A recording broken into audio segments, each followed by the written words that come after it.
So as we're about to get started, I'm going to ask Tucker to put a Qualtrics link into the chat. It's kind of a pre-survey to kind of think about some of the things about being a graduate teaching assistant this semester.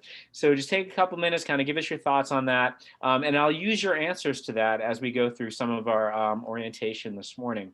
So Tucker, throw that in the chat and please take a couple minutes to get that done.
All right, you may be finishing up a little bit. I'm going to start kind of talking about some of the things I want to talk about, but your answers are going to become very informative as we continue. So if you need to take a couple minutes to finish that up while I start to talk, that's fine. But first of all, I want to welcome you this morning. My name is Don Saucier. I'm a professor of psychological sciences. I'm also the faculty associate director of the Teaching and Learning Center. And one of the things that you'll kind of hear throughout the talk today is some of the things the Teaching and Learning Center can do for you, because we want you to succeed here at K-State and beyond. And we want you not to be shy about letting us know about how we can do that. So I have a presentation prepared. I'm gonna share my screen now. Once I get that shared, I'm gonna ask if somebody can see it, because one of the first things to kind of understand is that our vantage point as the instructor of the classes we teach is not necessarily the vantage point of the people who are in that class. So making sure they can see the stuff you want them to see is a good starting point. So here we go.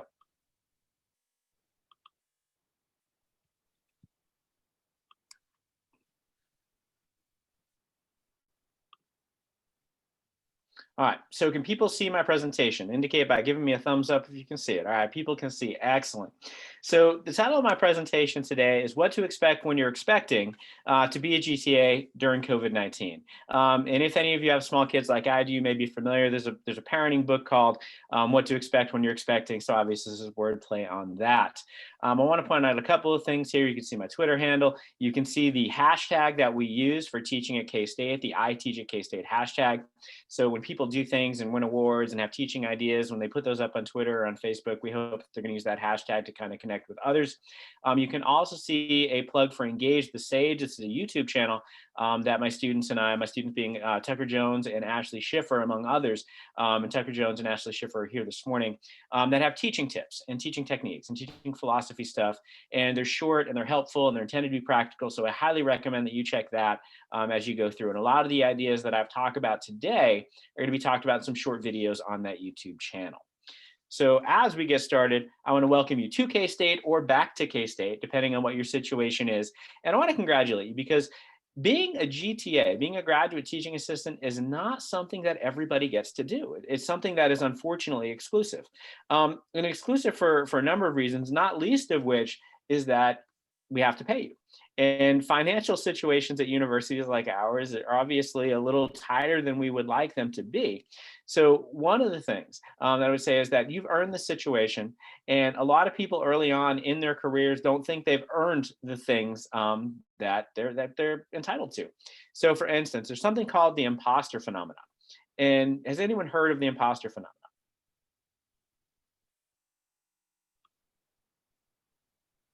And one of the problems with Zoom is I can't see if anyone has heard of the imposter phenomenon.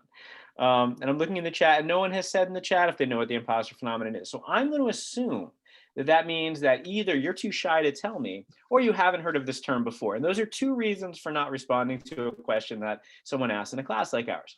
So the imposter phenomenon is a situation in which you feel at any time someone's going to realize that you do not deserve the situation that you're in, that you're a fraud, that you're an imposter, and they're going to kick you out immediately.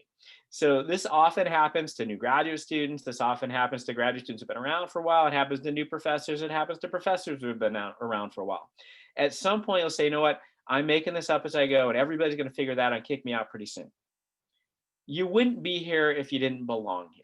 And I want you to take some credit for your own achievement and to experience some self-efficacy in your own ability. Self-efficacy is different than efficacy.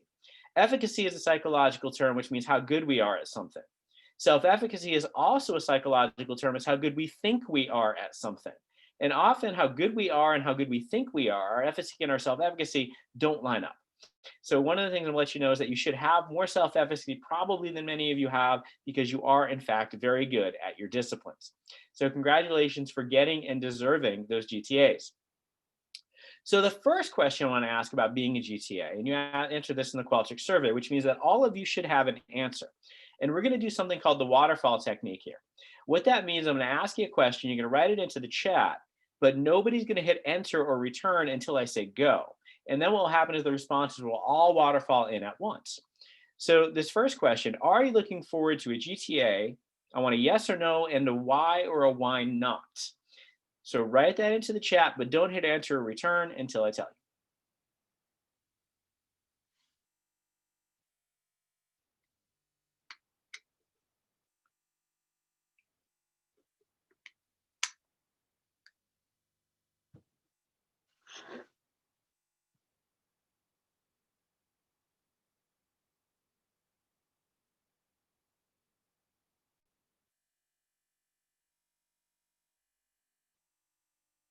And hit enter or return.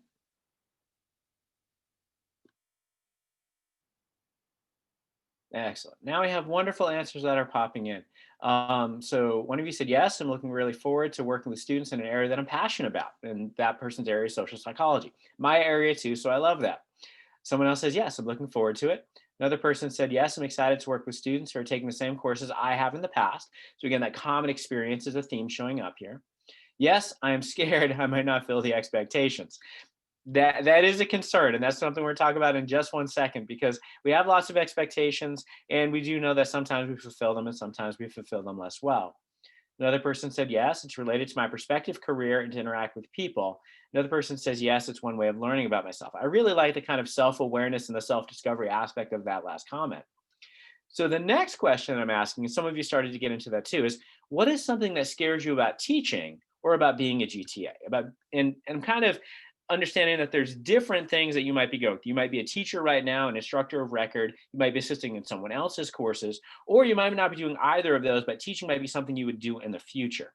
So again, we're going to use this waterfall technique about one thing that might scare you about teaching or about being a GTA right now. So again, put that in, but wait for me to say go before we let that waterfall go.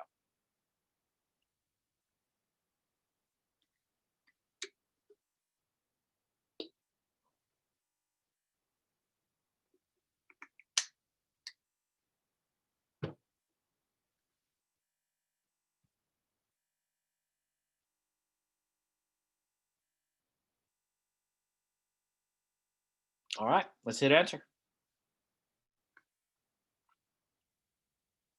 All right, one person said, I'm nervous and I'm not being as well versed in course content as I'd like to be. You're never going to be as well versed in the content as you would like to be. Understanding knowledge, understanding and acquiring experience, these are things that are in that kind of growth mindset. We're not where we will be. It's a horizontal goal. So that's something you kind of got to get used to. But you do know more than the people that you're teaching. I'd heard a joke once about teaching. It said, teaching is the art of making it look like you didn't learn this yesterday. And I don't think that's necessarily all the way true, but it is kind of indicating that we are learning along with our students when we teach, and that's okay. Another said, I'm scared that I may not be able to answer each question in an understanding manner. You're not going to be able to answer every question. I can't answer every question. But what you can do is you can answer thoughtfully, even if you can't answer factually. And one of the things I'm going to recommend is that becoming a good teacher means finding really smart ways to say that you don't know. And one of the smartest ways to say that you don't know is to share with students how you would find the answer to their question. Not what the answer would be, but how you would actually access the literature or conduct a research study that would find the answer to their question. And what you're then doing is you're giving them autonomous skills to help them become good founders of information. So yeah, that's not going away either, but we're going to find really smart ways to say we don't know. Another one says, can I teach effectively so that students can understand? I'm going to say two things. Number one, you're going to get lots of opportunities to see how well your students understand, and then you can use that as information to help you teach. The second thing I'm going to say is that I don't like to talk about teaching effectiveness. I think effectiveness is not very high bar. It's not very good praise. I like to talk about teaching excellently. And I like to strive for teaching excellence, not effectiveness. And I think it changes our perspective on teaching. It makes it more than I just have to get here versus I really want to be here. Someone else says, I don't think I'm scared about any part of it. That's amazing. I'm still scared about it. But I like that you're not scared at all about it. Probably what you've done is you've taken your anxiety and apprehension and turned it into excitement, which is something you're going to see me recommend here in just a couple of minutes. And someone else says, not being able to deliver the best to students. I think using words like the best, that kind of very absolute kind of thinking, I think that's hard because we're never going to be the best, but we can be very good. So I think kind of thinking about even if we can't be the best, we can strive for excellence is going to help us out with that. And what I'm going to do throughout the talk today is give you ways that I hope we can strive toward excellence. So thank you for sharing that with me. I really appreciate you kind of being candid in those responses. So as we're going through, and as we start to think about this endeavor that we're doing, that might be scary, that might be something that causes some anxiety. Remember, we're really lucky people. We get to do really cool things. And here, if you see a talk with me, you're probably going to see pictures of my kids at some point. These are my kids, or these were my kids. They're still my kids, but they're much older now. In that, in these pictures, they're both about to start kindergarten. I just walked them to school. One is in sixth grade, one is in fourth grade. So this is a number of years ago, each picture. My daughter Delaney, whose room I'm in, and you can see her wonderful wall decorations, she was so excited to go to school on that first day of kindergarten. This is her on that first day of kindergarten. My son, he looks a little bit apprehensive because I caught him doing this. This is him literally climbing the walls of his elementary school before he started kindergarten. And this is the kind of unbridled excitement that students bring into learning, at least early on in their careers. And one of the things that I think we're lucky and be able to do is to try to reinvigorate and to continue that excitement for learning that our students are going to bring with them. I think this is a wonderful opportunity that we have, and we are very lucky to deal with people who might be that excited to take our classes. Having said that, it's important to understand this is not easy, right? There are lots and lots of obstacles to teaching excellently. There's lots and lots of obstacles to teaching well and to help our students learn. And we're going to talk about getting over a number of those today. And when I think back about my experience long ago in a university far away, my first experience as a graduate teaching assistant didn't go very well because I was not given a lot of direction. For instance, one of the things that I was asked to do was to grade some reports. So reports came in, I was given no rubric, I was giving no real standards. I just know that the professor asked me to grade these reports and that all of the reports were already given smiley faces by the professor. So I thought, what grade did I give all of these reports with smiley faces? What do you think? Drop it in the chat. What grade did I give them?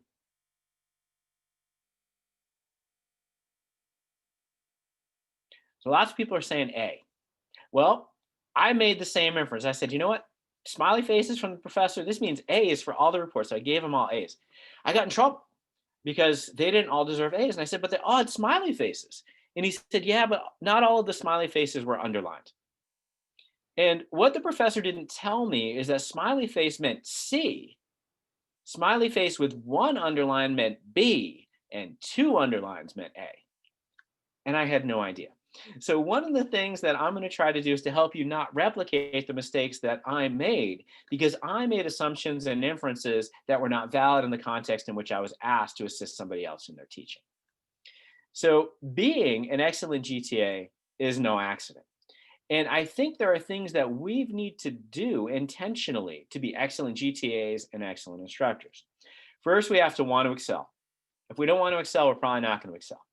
Second, we have to decide to excel. We have to make that decision. We have to make that commitment. And then after we made the commitment, we actually have to invest the time and the effort to do so.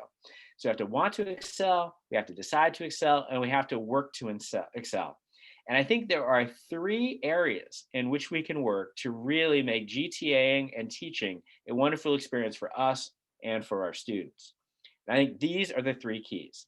The first is preparation, and I'll talk more about these as we go. And by the way, if any of you are trying to take notes on this, I'm happy to send you the presentation later. So just kind of understand that. I'm willing to share these slides with you after today. So preparation, number one. Empathy, number two. Now, empathy, I think, is really, really important. We actually put out an Engage the Sage video yesterday about the need for an empathetic perspective in our courses. I'm going to ask Tucker to drop that link into the chat so you can watch that at your convenience later. But empathy, in short, is taking on other people's perspectives. And I think taking on the perspectives of our students, both cognitively and emotionally, so thinking what they're thinking and feeling what they're feeling, is going to make us more excellent instructors. And then third is engagement. And engagement is being completely invested in what it is that you're doing. When you are completely invested in what it is that you're doing, I think your students are going to be more invested in what they're doing. And I think they're going to learn better. And I'm going to talk about more about each of these three as we continue. So first of all, preparation. Preparation is really, really important. So much so that we can't do anything else without preparation first. If we are not ready to teach, there is no way we can teach well. There are three components of teaching and learning. There's kind of this triangle of teaching. We've got the content we're teaching, we've got the teachers who are teaching, and we've got the students who are learning from the teachers. And when we talk about preparation, what we're doing is we're focusing on that content aspect of this triangle. And what this means simply is you have to know your stuff. You have to know the content you're going to be teaching. If you're teaching math, if you're teaching engineering, and you don't know math or engineering, then you can't teach it well. So you have to be proficient in the discipline in which you're teaching. That is number one. You have to do your reading, you have to do your homework as a teacher.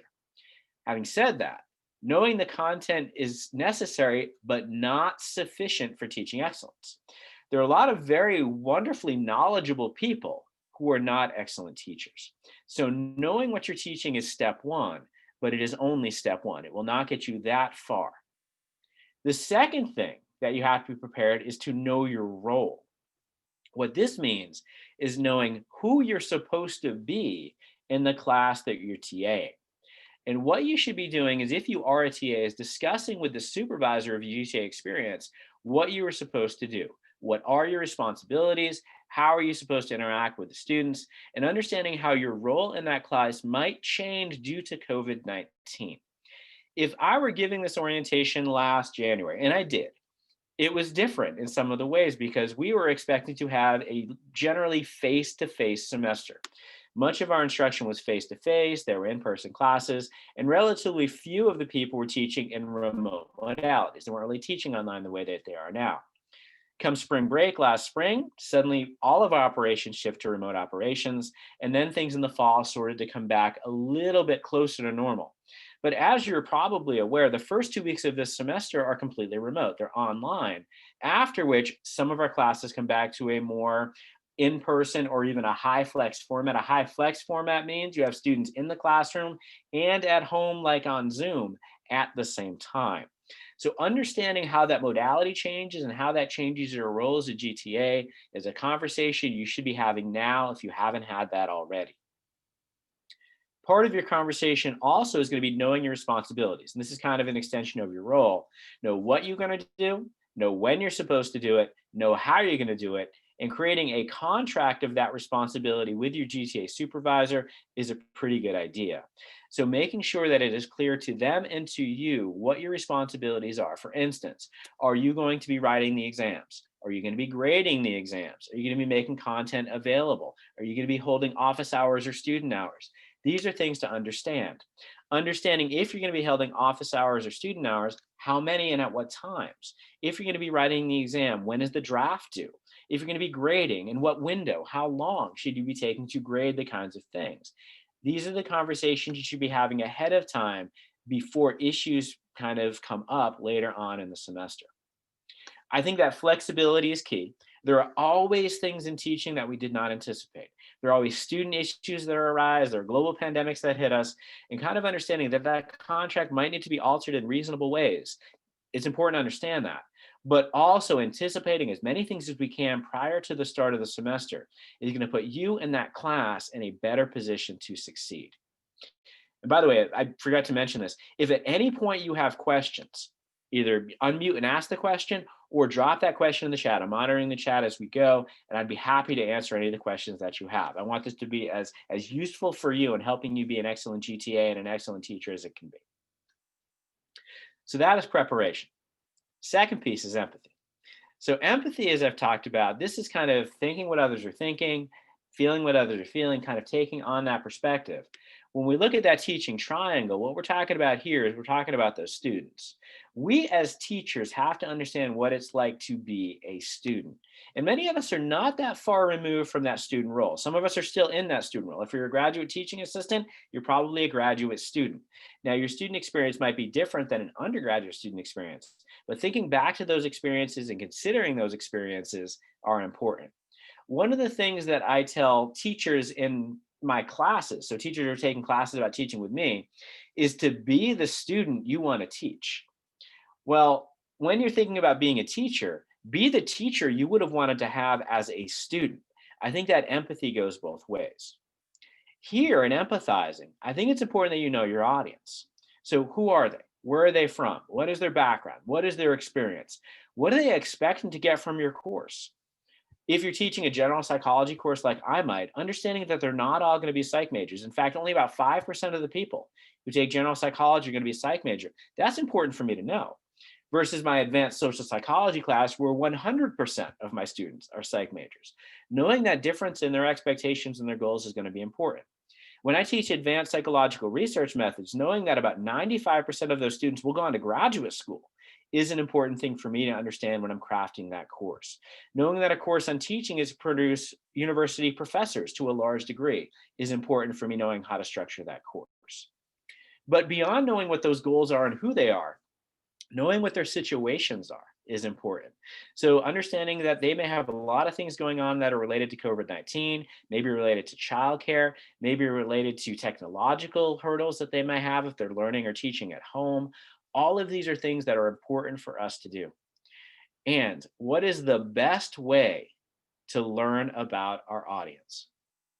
And this is a question I'm asking. Drop the answer in the chat. What is the best way to learn about our audience?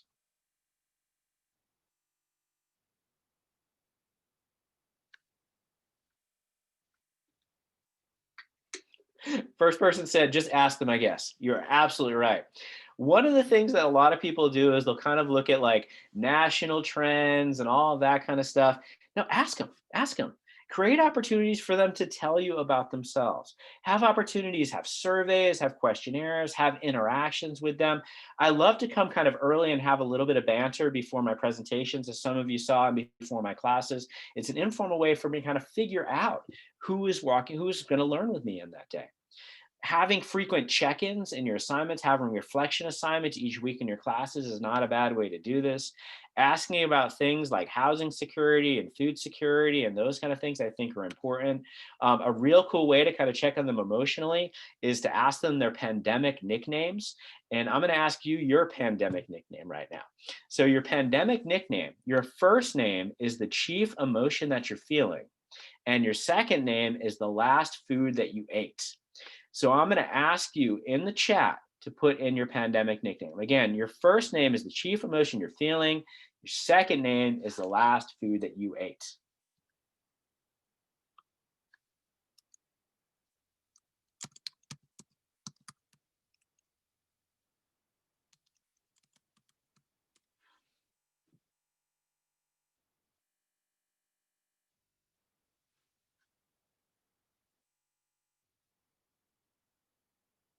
So what we've got, number one, is we've got this really nice way to get the kind of the emotional tenor of your class. How are they feeling?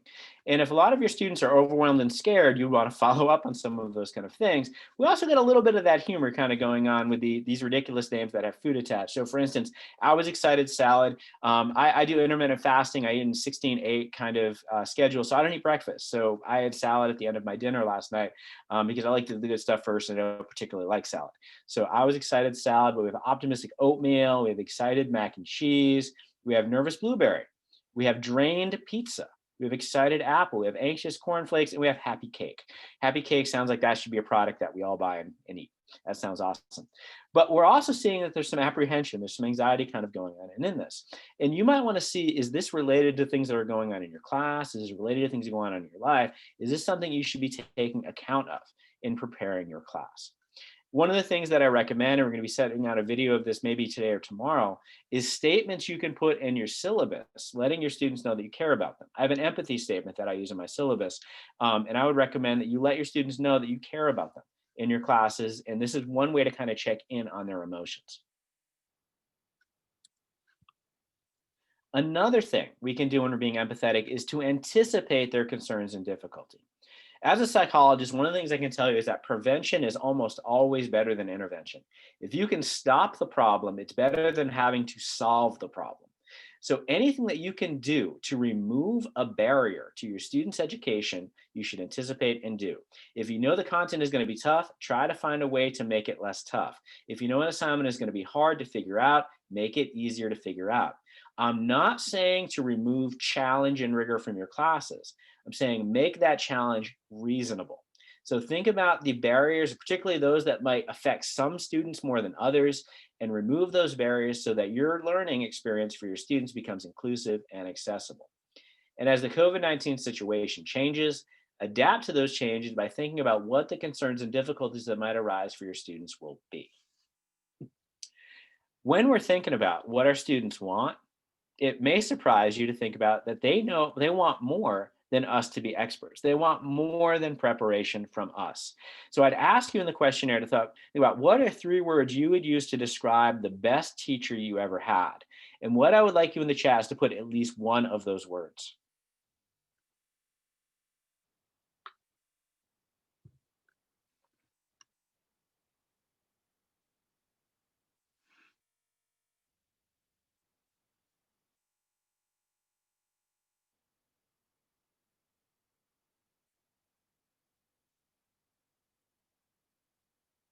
All right, so words are starting to come in. I'm seeing passionate, I'm seeing personal, I'm seeing well prepared, I'm seeing organized, I'm seeing professional and knowledgeable, I'm seeing patient, and I'm seeing supportive. What we kind of have, if I was doing a kind of a loose factor analysis on these terms, we're seeing that half of them is kind of related to the expertise issue. So are they knowledgeable in their content? Are they ready to teach it? The other half is who they are as people. And are they ready to support their students as people in their learning? That's excellent. And these, I think, are 2 of the major things that we need to bring as instructors. Interestingly, when we ask our students what they want, we see things like this. So this is from a few hundred students at K-State. And I said, what do students want and their teachers? What's the number one thing that pops out on this word cloud?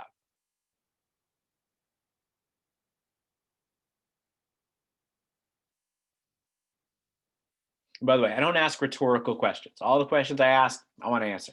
So what is the number one thing we see on this word cloud? It's not hard to see. It's not a hard question. And what I try to do is I try to get my students used to responding.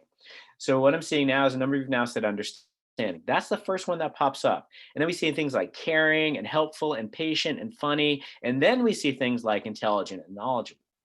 So our students want more than just preparation and knowledge from us. They want an actual person who's going to help them learn. When we ask them to describe their favorite and least favorite teachers, their favorite teachers are fun, their least favorite teachers are boring. They said, what about your favorite class? Their favorite classes are engaging and fun and interesting. Their least favorite classes are boring. And I said, what about the classes you learn the most and the least in? They learn the most in the interesting and the engaging and the challenging and the fun classes, and they learn the least in the boring classes.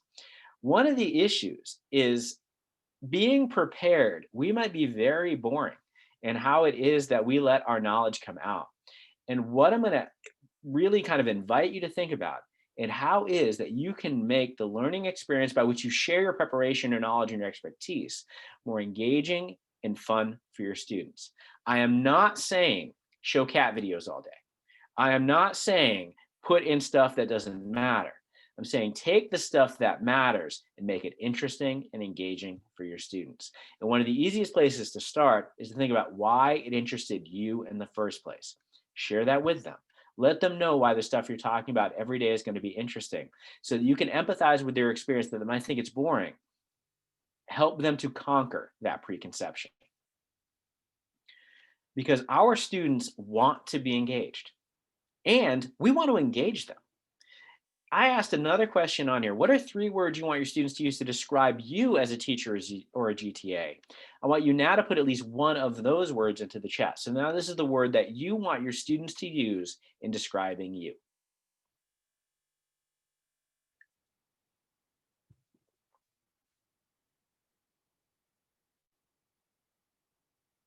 I see supportive.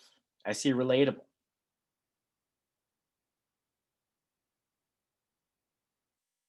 I see engaging. That one's obviously going to fit well into this part of the conversation. I see supporting. I see passionate. Excellent. These are the kinds of things, understanding, right? I think things like prepared, intelligent, knowledgeable, they should be able to say that about 100% of their instructors and GTAs. 100%. I think that's part of doing business. You have to have those characteristics. But they don't say passionate, understanding, supportive, engaging, and relatable about all of their instructors and GTAs.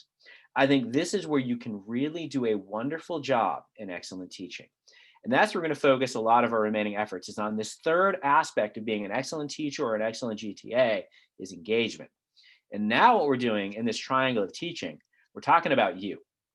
We're talking about what you can do as a teacher in your teaching practices to be excellent in engaging your students in the information. And when I was trying to figure out how I was going to do this as a teacher, I thought back to my student experience. So what I did is I thought, what were my best teachers and what were my best classes? And these are the people who taught the best classes that I ever took. And these are classes that I took in elementary school and high school and college and graduate school. There's a lot of people that I learned about teaching from because they did a wonderful job. And one of the things that I found is that in looking at my best teachers, they had something in common. They were all deeply engaged in what they were teaching. And what this did is this actually promoted for me a model that we created to evaluate what we think is one of a better teaching strategies that you can employ, which is what we call our trickle down engagement model. Now we have data. A lot of you are in scientific disciplines. We have data that show, and we have an accept pending revision of the first paper to publish this. It's due on Tuesday. I got to get those revisions done. But basically what happens, we have data that shows that when the teacher is more engaged, the teacher's students are more engaged, and then the students learn better. If you are more engaged and your students know that, they themselves are more engaged, they do better on lots of things. Their attendance goes up, their scores on quizzes and exams goes up, they're more likely to want to be in your class. All of those things go up. So your engagement is very important, but expressing your engagement to your students is a very important demonstration of that engagement. So in thinking about how we engage ourselves and how we engage our students, both prior to class and during a class versus face-to-face versus online, I asked you, what is one thing you will do to prepare yourself to engage your students? And now I'd like you to put that into the chat.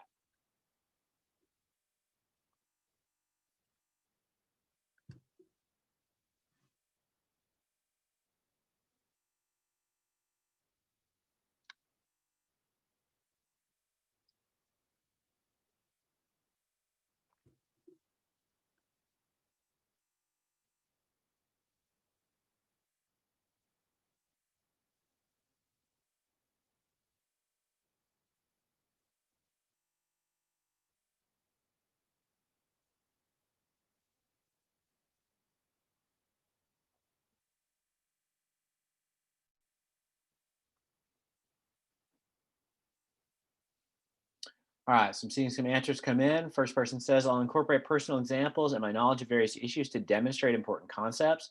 So making those relatable and relevant and personally interesting is great. Second is kind of similar, understand their interests and try to relate them to the content of my class. I love that, kind of making it relevant for your students. Understand your students and how they learn best. Very nice. Relate everything to what they see or experience every day. I love that. What we're doing here is we're seeing that kind of advocation of an empathetic perspective to make learning more engaging for your students. I absolutely love that. Because what our students do is they need more of that. They need more of that, especially now when it is really hard, especially if someone is trying to learn online. We have lots of data that show that people don't often do that well. It's really, really hard. You have to be self-motivated. You have to be self-paced. You have to be disciplined when you're having to do it at home, especially in an asynchronous class, which means you do it at your own pace. So anything that we can do, using real world examples is another thing that we can do. I'm seeing in the chat.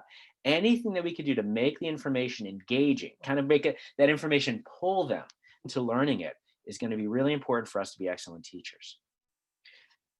We asked college students, what do you wish your college teachers did more? And they said things like make learning fun and interesting, make students feel like they generally cared about them, try to relate to students, interact and ask questions that challenge them, talk with excitement. This is something I'm trying to do in my teaching. Being more engaging and dynamic during class, making the material more engaging, get excited, and teach students, not materials. One of the things that I like to say, and I didn't say this first, but I've heard a lot of people say this, is good teachers teach content. Great teachers teach people.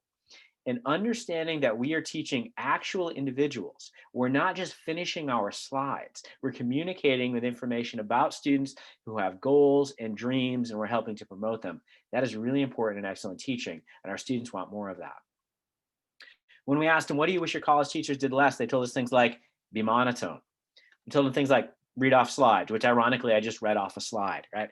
They didn't want our teachers to come off across as intimidating or unapproachable, which is interesting because a lot of people early on, they want to intimidate their students by showing them how smart they are. Being accessible and relatable is going to be a better recipe for teaching than being stern and authoritarian. That doesn't work as well. You might look like you're more obviously an expert as a stern and authoritarian teacher, but your students do not learn as well from you.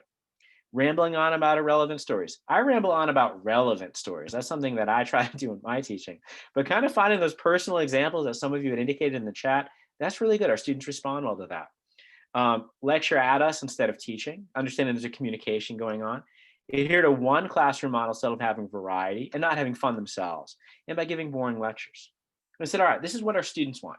But students don't always know what they should get. And that's important that we understand. If you had asked me as a student sometimes, what do you want in this class? I might have said easy A.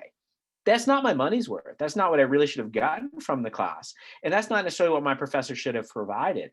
So we're going to take this with a little bit of apprehension.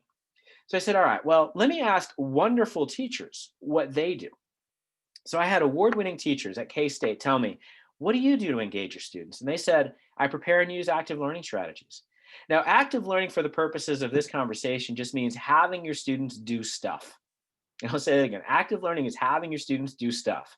So they're demonstrating the information, they're applying the information, they're coming up with their own examples, they're doing some group work, some projects, whatever. But active learning is having their students do stuff with the material to demonstrate and to extend their learning. Great teachers do this. They contextualize the content, so they find that experience to make it relevant, and they manage the flow of information. What happens is they go faster sometimes and slower sometimes. They might go slower through stuff that's harder, or they really want to make their point clear, or they go faster to get their students really excited or interested. And you can manage that pace of your information really nicely to get your students to focus in when they need to, or to be excited when you really want to move them along. So this is something that good teachers do by intention. They prepare themselves cognitively and emotionally. They think what they need to think. They get kind of into a teaching headspace and mindset, and they manage the expression of their thoughts and emotion during class. If they're talking about something really serious, they will put on a very serious demeanor to let you know that it is serious. But if they're talking about something much more lighthearted, they'll also change their mannerisms in that way. So this is something they will think about managing as they go through. Teaching is a performance, but it's not inauthentic. It is a genuine performance. And what you want to do is to manage who you are as a teacher in a way to help your students learn. And they prepare to interact and collaborate with their students, even go so far as something that I do is I even script my small talk. I'm an introvert by nature. I don't necessarily have a real easy time kind of meeting new people and having a real smooth conversation with them. So I'll ask them questions like, what department are you in and who are you working with over there? And then I hope I know at least some of the professors, which failed horribly in my banter prior to this presentation. But at least we got to talk a little bit and we got to smile at each other and learn a little bit about each other. So those kinds of things are really important. And what I want to share with you are some of the things that I do further in engaging my students in the classes that I teach. And these are going to reflect the mindset and the philosophy and the perspective that I have about what excellent teaching can be.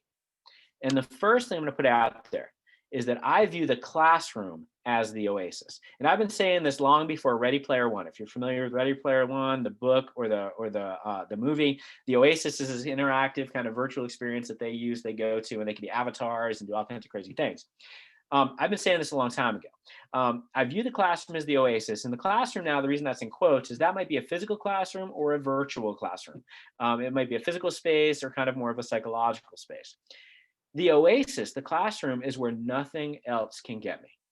It's where the other things going on in my life don't intrude. So anything that I'm worried about personally, professionally, politically, financially, none of that is in with me for that 50 minutes, that 75 minutes that I'm spending with my students, learning with them. And I thank my students for that experience. Thank you for allowing me this opportunity to get away from all the other stuff, all the other things on my to-do list. I can't do those now. This 50 minutes, this 75 minutes is learning with you. And thank you so much for that. So be present in that experience. Enjoy, embrace that experience. And as I mentioned early on, we are lucky to have that experience. So allow yourself to be thankful, maybe explicitly be thankful to your students, because without them, we don't have that experience. The next thing I try to do is I embrace my excite nerve. I had asked you earlier if you were scared. A couple of you said, no, I'm not scared. I'm feeling pretty good about this. Well, maybe what you've done is you've embraced the excite side of excite nerve. This is my daughter. She came up with this concept when she was 8 or 9 years old. And she said that, Daddy, I think sometimes we're excited and nervous at the same time. I think we're really excite nerve. And we actually have a video about this. Tucker's going to drop the link to excite nerve in the chat. But excite nerve, it's basically generalized arousal. As psychologists, our understanding of emotion is that when we get into situations that are physically or psychologically threatening in any way, we experience general arousal. Start to sweat, the heart starts to race, our breathing increases, we get a little bit less coordinated, those kinds of things. But we get to decide, this is the Shachter theory of emotion, we get to decide what emotion we actually feel. We get to decide whether that arousal is excitement or anxiety and fear. And one of the things that I'm going to, this is by the way, this is why some of us on roller coasters, we think they're really fun and other of us are terrified. Our bodies are doing the same thing, but our framing of that experience is different. And I'm going to invite you to frame those experiences of walking into a class, and feeling your heart start to race. Say, I'm excited to be here, not I'm scared to be here. And that will make that choice to be excited. That will make the experience better for you. And when it's better for you, it's better for your students. Next, I'm going to recommend that you emphasize the choice to learn in your classes. The choice to learn is basically focused on intrinsic motivation. Intrinsic motivation means we do things because we want to, not because we have to. So letting your students know on the first day, I do this in all my classes, thank you for making the choice to take this class. You didn't have to take this class. There are other classes you could have taken. There are other majors you could have decided on for yourself. I'm excited that you're here. And I want to let you know that I don't have any requirements in this class. I have opportunities. Right now, though, you have 0 points. And I recommend that you take opportunities to earn points along the way. For instance, in a month from now, I'm going to offer the first exam. And Tucker dropped the choice to learn link in here too. Thank you, Tucker. I'm going to offer the first exam. It's not a requirement to take it. If you don't take it, that's completely, totally fine. You're an adult. If you choose to take it, you can earn up to however many points. And I think by framing things in terms of opportunities and making suggestions and recommendations rather than requirements puts the onus of learning on our students so that we can interact in a way to be supportive, not authoritarian or dictatorial. And on that first day of class, I think we can start to set those norms that you are here because you want to be. Something else I try to do, and hopefully you've seen this this morning, is I'm very passionate about teaching. I'm very passionate about teaching my classes. I'm very passionate about teaching people about teaching. And I try to tell students about that. I try to show them that. And I tell my students that I care about them, and I tell them that I care about their learning. And I share amazing, true stories. And in the interest of time, I'm not going to share this story with you, but Tucker will drop a link to this story in the chat too that you can check out on your own if you like later. Your stories should show your passion. They should show the information come to life. They don't have to be all the way true. They have to be plausible, and they have to make a relevant point about the information. I think the stories that I tell are true, but my students tell me that they change a little bit year to year and get a little bit better. I think that's probably the nature of storytelling, but kind of understanding that one of the ways that you can show your passion for teaching is with effective storytelling is really important. I make the content relevant for me. I fit it into my life. I fit it into my current situation. And I talk about the personal examples that I've had in relating it to my teaching. And again, I have these little notes down here of the stories that I might tell if I had more time in talking about how to make the content relevant for me. But I will say that one of the easiest ways to make the content relevant for you and then relevant for your students is to tell your students about why you're teaching the class you're teaching, why you're interested in that content. A lot of you said earlier that one of the things you're excited about is teaching your students about a field you yourself is interested in. Tell them why you're interested in it. Tell them why it's relevant to their experiences. Tell them why it's interested in relevant life. All of these kind of things are going to help your students learn. I think we appreciate our students. I think we should overtly and explicitly appreciate our students. And when they ask us questions, some of you said, I don't know the answers to the questions. Like I said, a really smart way to say that you don't know is to tell them how to find the answer. But sometimes it's a factual answer. If you don't know that answer and you're going to find that answer, find the answer. I've seen a lot of people, I do a lot of observations of teaching. A lot of people say, that's a great question, but find that answer for you, but they don't write it down. They don't write it down, so they don't do what? And I'll wait for it in the chat. What don't they do because they don't write it down?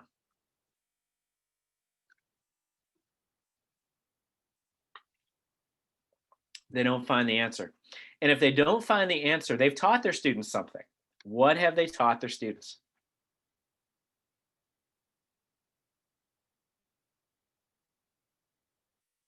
And I'm staring at the chat box using the force to help, answers appear.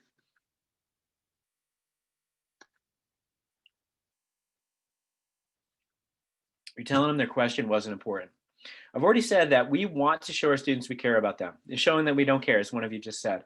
If a student asks you a question, you say, I'll find that for you, and you don't, you're telling your students you don't care about their education. A lot of people say, well, it takes me a minute to write the answer down. Great. Taking that minute to write down the question that you're going to find the answer to is a wonderful, explicit, overt demonstration that you care. And the 10 seconds it takes you to write down that question, and then the 10 seconds to answer the question in the next class is time very well spent to show your students that you appreciate their learning. And I thank my students for making the choice to take my class. I thank my students periodically for giving me the opportunity to learn with them. And I thank my students for providing that oasis away from the rest of my life. So do this, do it often. Let your students know that they care, that you care about them. It'll make you more relatable, and you can teach them more excellently. I think we want to nurture the power of the individual. I've said that good teachers teach content and great teachers teach people. We want to develop people. We want to develop their personal and their professional skills. So help your students use their autonomy and voices in doing assignments. Give them choice. Give them different options and let them choose and to make those assignments personal. There's a couple things that are going to happen when you let them make their assignments personal. Number one, they're going to do a better job. Number two, they're less likely to cheat, because if my assignment is personal and Tucker's assignment is personal, then they can't be the same assignment. So if they're going to do a better job and they're going to cheat less, you've basically accomplished two things by having your students be powerful and autonomous in creating their assignments. Now, teaching is wonderful. It's a wonderful experience. It's my career calling, but there are a couple of cautions or caveats I want to offer to you. First of all, everyone has bad days in class. Everyone has that day where they get home and say, oh my, that did not go the way that I planned. I wish I had that back. I wish I had done that differently. Use those failures, and I put failures in quotes because typically our feeling of failure is a bigger failure than it actually is. Use those failures to learn. We have so many do-overs in teaching. Every class is a new class. Every semester is a new semester. Every cohort is a new cohort. We have so many do-overs. Use those failures, those suboptimal performances and experiences to help us get better. And don't sweat the evaluations and don't chase them either. And here I'm kind of talking about the teaching evaluations that we do at the end of the semester where students tell us what they think. Teaching evaluations is asking the people potentially less able to tell us how they learned at the worst possible time. Why is asking a student during the last week of the semester how the class was not necessarily a great idea in terms of the emotions that they're feeling at that point? What's the danger? And again, I'm looking at the chat, waiting for answers to materialize.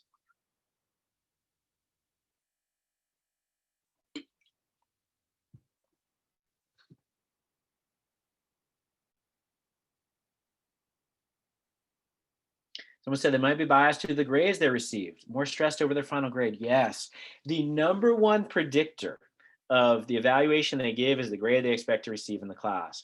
And you're asking them at typically the busiest, most chaotic part of the entire semester, but you're asking them to reflect on all 4 months of the semester. It's not great practice. It's what we typically do, but it's not great practice. The other mistake that people kind of make is that if one person, you might have 75 people say this class was wonderful, but you might have one say, I hated this class, it was boring and awful. And what will happen is people will stay up at night. I'm talking about people like myself. Stay up at night, think about that one negative comment, not the 75 good ones. And they might do a lot of changes because of that one negative comment. Now what happens the next semester, now you have 30 people who are upset because you overcorrected. You did some things wrong that a lot of people liked. You'd made a lot of changes that weren't warranted. So do not chase evaluations. Use evaluations as information to make good teaching decisions. Don't just do something differently because a student told you to. Use that as data to make an informed decision. And understand, we're works in progress. We learn, we improve, and we have a million do-overs, as I kind of mentioned. Every semester, we have all new students. And one of my professors in graduate school is a guy named Robert Lawson. He was an IO professor that I had the opportunity to be his graduate teaching assistant.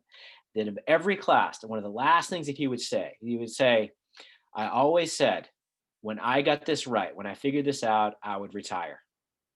I'll see you next semester. And what he was indicating, he was an excellent teacher. What he was indicating is there's always room for improvement. Don't take that as daunting. Don't take that as something overwhelming. But that room for improvement is really kind of cool. It's thinking about, no matter how good you are now, you're always going to grow and improve. That growth mindset that we try to get our students to adopt is something we also should apply to our teaching. And in terms of that development, let us help. The Teaching and Learning Center, we have a lot of cool resources for you. We have a website we want you to check out. We want you to like us on Facebook. We want you to follow us on Twitter. We want you to check out our professional development series. It happens every Wednesday at noon. There's a Zoom link that Tucker's going to throw in the chat. Every Wednesday at noon, we have awesome stuff. And we tell you what that stuff's going to be, the week in advance. And we actually have our schedule planned out for months in advance. You can check that out on our website.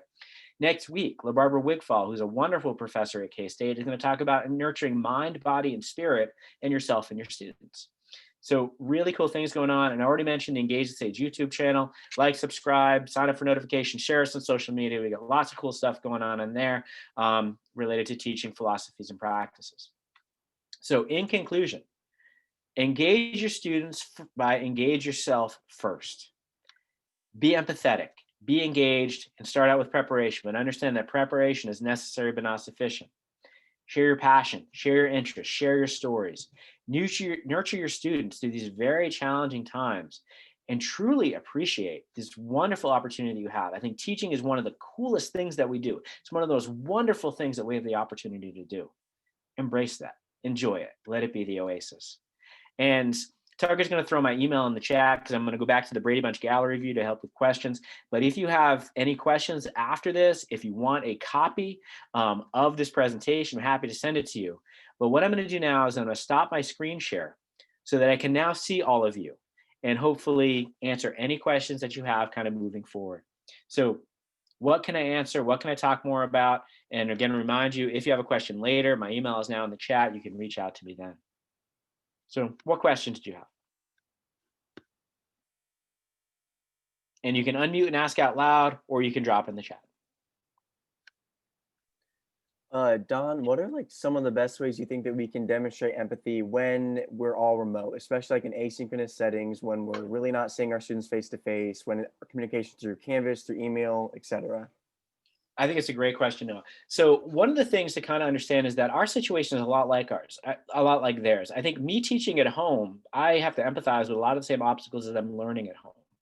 So for instance, one of the things that I will do in this day is I'll point out my surroundings, right? So, it's not optimal. If I was teaching in my office or in a classroom, I wouldn't have that unicorn llama thing behind me, right? That wouldn't be there.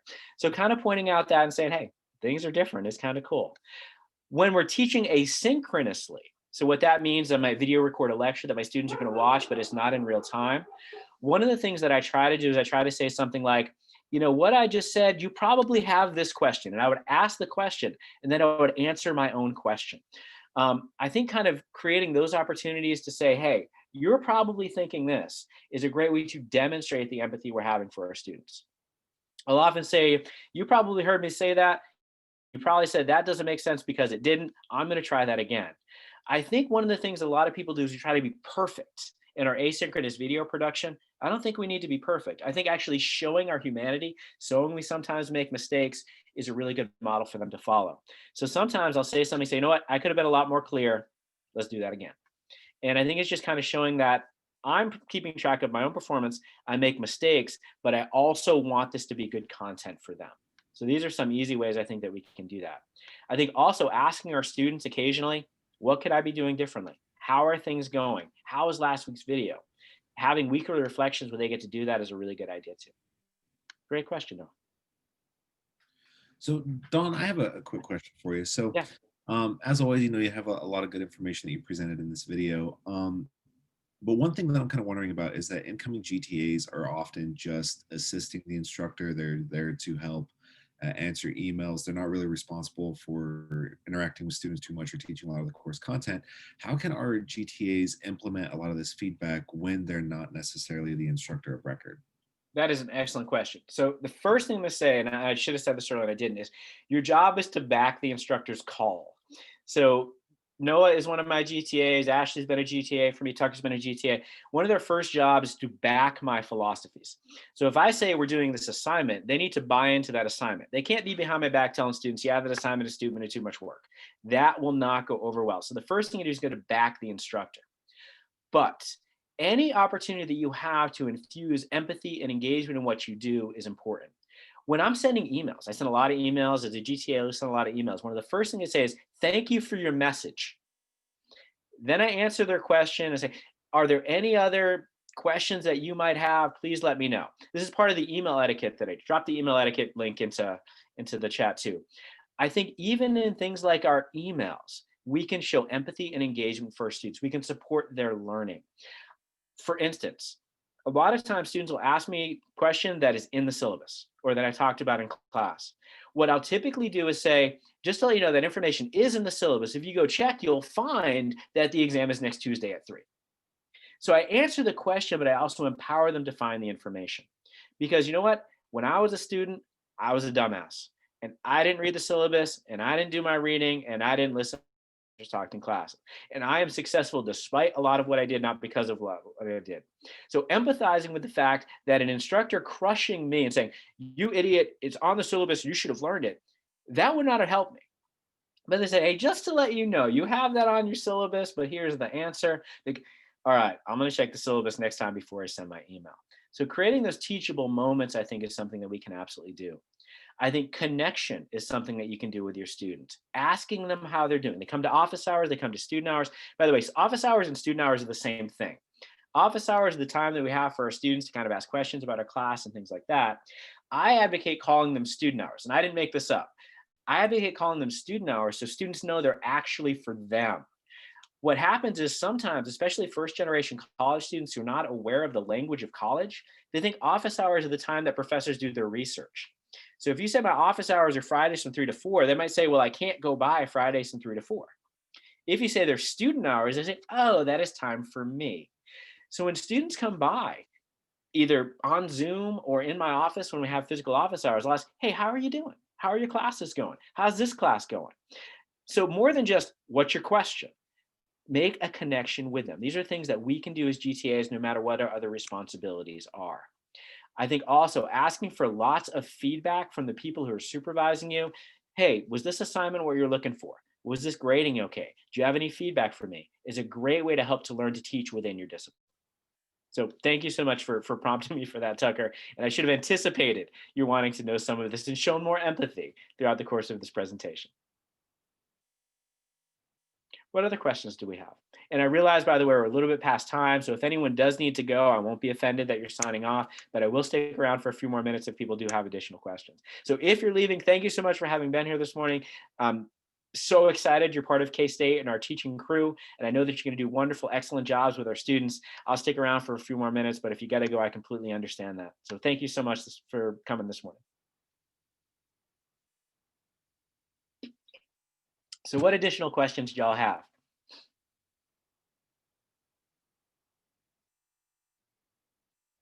Oh, I'm sorry, I just got one in the chat. One of the difficulties that I have sometimes teaching synchronously over Zoom is monitoring both the people in class and the chat at the same time. As a GTA, one of the things I'll ask people to do is to monitor the chat and to cue me if a question kind of pops up. So that's something else you can do as a GTA. So someone said I'm in the modern languages department. I know lots of people in the modern languages department. I'm not going to play the game again because I lost so much beforehand, but awesome modern languages people. So I'll be teaching language lessons. What should I do when there are students in my class who are not interested at all in language and just in there because it's a requirement? You know what? One of the things that I would do is I say, hey, it's not a requirement. You could have been a BS. If you wanted to be a BS, you take more science and math and less foreign language. So if you made the decision to be a BA, a Bachelor of Arts, it means that something in you said, I think it's important to understand another language. It was important for me to be culturally competent of an experience other than my own. It was important for me to understand that I'm a citizen of a world that speaks more than English. These are the kinds of things that I would do in kind of advocating. This is important. I would also do things like learning a foreign language makes you better in your own language because a lot of languages share the same roots. And a lot of languages borrow words and phrases from other languages. So for instance, when I was a college student, I took Latin to help me on my standardized tests later on, and those kind of verbal standardized tests that I took on the GREs. So I think letting people know the value of the foreign language and why they should want to take it is really important. But reminding them, hey, this is a requirement you decided to take. You can get a degree at K-State never taking a foreign language. I'm excited to have the opportunity to learn this foreign language with you. But this is your choice. And what I'm going to do in this class is give you the experience you paid for. We call this a consistency appeal in social psychology, but they signed up and wrote a check to take your class or, put their credit card numbers in somewhere. They paid for this. So I'm going to give you what you paid for, and I'm going to be happy to do that for you. That'd be some of what I would recommend doing.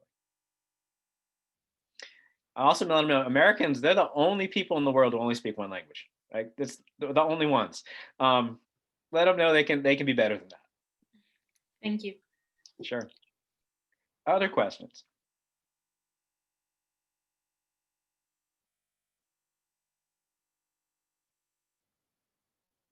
By the way, in that last statement, I went to a conference in Germany a few years back, and they had the conference in English because while all the people from Europe could speak a number of languages, the people from America speak one. So they had to have the conference in English just for the Americans. And I felt so bad that I was one of the only people at this conference, because there were 5 or 6 Americans there who could only speak English, where everyone else could have the conference in any of 4 different languages. We had to do it in English for the Americans. So just kind of understanding, that kind of American narcissism, learning a foreign language can help with that. I'll get off the soapbox now. All right, what other questions do we have about having an excellent teaching semester?